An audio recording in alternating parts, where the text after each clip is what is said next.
ప్రతిరోజులాగే రాత్రి భోజనాలు అయ్యాక పిల్లలందరూ బామ్మగారి కోసం చెట్టు కింద కూర్చుని ఎదురు చూస్తున్నారు. పిల్లలందరికీ బామ్మగారు చెప్పే కథలు చాలా బాగా నచ్చుతున్నాయి.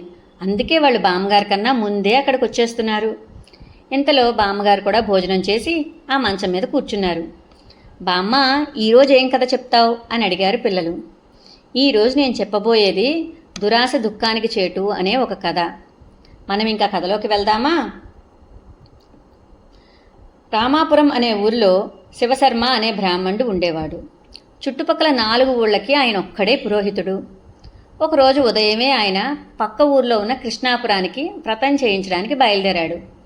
రామాపురం నుంచి కృష్ణాపురం వెళ్ళాలంటే మధ్యలో ఒక అడవిని దాటాలి. ఆ అడవి 2 మైళ్ళ దూరం ఉంటుంది. కానీ ఆ అడవిలో క్రూర జంతువులు ఏవీ ఉండవు కాబట్టి జనాలందరూ మామూలుగా వెళ్ళిపోతూ ఉంటారు. ఆ ఉద్దేశంతోనే శివశర్మ కూడా ఒంటరిగా అడవిలోకి ప్రయాణం అయ్యాడు. కొద్ది దూరం వెళ్ళేసరికి అతనికి చెరువు గట్టున ఒక పెద్ద పులి కనిపించింది. అది దర్భలు చేతిలో పట్టుకుని కళ్ళు మూసుకుని ఉంది. ఆ పులిని చూడగానే గుండెలు ఆగిపోయాయి శివశర్మకి. బాబోయ్, ఈ పులి నన్ను చూడకుండా నువ్వే కాపాడాలి భగవంతుడా అంటూ దేవుణ్ణి తలుచుకున్నాడు. ఆ సమయంలోనే పెద్ద పులి కళ్ళు తెరిచి శివశర్మని చూడనే చూసేసింది.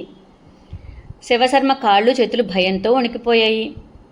ఓ బ్రాహ్మణుడా, నన్ను చూసి భయపడకు. నేను క్రూర మృగాన్నే అయినా ఇప్పుడు మాంసాహారిని కాదు. ఇప్పటిదాకా నేను చేసిన పాపాల నుంచి విముక్తి పొందాలని భగవంతుని ప్రార్థించాను. ఆ దేవుడు ప్రత్యక్షమై ఈ కంకణం ఎవరికైనా దానం చేస్తే నా పాపాలు పోతాయి అని చెప్పాడు. అందుకే నువ్వు ఈ కంకణం తీసుకో అంటూ తన చేతిలో ఉన్న కంకణాన్ని శివశర్మకి చూపించింది. అది నవరత్నాలు పొదిగిన బంగారు కంకణం. చెట్ల ఆకుల్లోంచి పడుతున్న సూర్యుడి వెలుగుకి దగదగా మెరుస్తోంది ఆ కంకణం. దాన్ని చూడగానే శివశర్మ మనసులో దురాశ మొదలైంది. నువ్వు పులివి, అందులోనూ క్రూర జంతువువి కూడా. నీ మాటలు నేనెలా నమ్మాలి అన్నాడు శివశర్మ. భలేవాడివయ్యా నువ్వు. నేను నిజంగా క్రూర జంతువునే. అయితే నువ్వు కనిపించగానే నిన్ను చంపేసి నీ మాంసంతో విందు చేసుకునేదానిని కదా. ఇలా బంగారు కంకణం తీసుకుపో అని ఎందుకు చెప్తాను చెప్పు అంది ఆ పెద్ద పులి. శివశర్మ ఆ మాటలకు తృప్తి పొందాడు. నిజమే కదా, పులి క్రూర జంతువే కనుక అది నన్ను కనిపించగానే నన్ను చంపి తినేసి ఉండేది.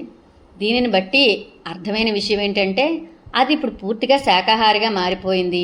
పైగా నాకు బంగారు కంకణం ఇస్తాను అంటోంది, దాని పాపాల నుంచి విముక్తి కోసం అంటూ ఆలోచించసాగాడు. దాంతో శివశర్మ మనసులో భయం పోయింది. ఆ బంగారు కంకణం ఇటు విసురు, అది తీసుకుని నిన్ను ఆశీర్వదించిన ఆ దారి నేను వెళ్ళిపోతాను. నీకు పాప విముక్తి కలుగుతుంది అని చెప్పాడు శివశర్మ. దానికి ఆ పెద్ద పులి నవ్వుతూ, భలేవాడివయ్యా నువ్వు.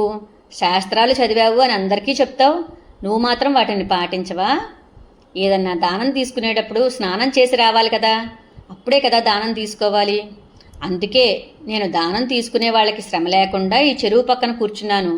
నువ్వు స్నానం చేసి వచ్చి ఈ బంగారు కంకణం నా దగ్గర నుంచి దానంగా తీసుకుని నన్ను ఆశీర్వదించు అంది ఆ పెద్ద పులి. శివశర్మ ఆ మాటలకు సరే అంటూ స్నానం చేయడానికి చెరువులోకి దిగబోయాడు. మెత్తగా ఉన్న ఆ చెరువు గట్టున బురద నెలలో నడుం వరకు దిగబడిపోయాడు అతను. చూస్తే అది ఊబి.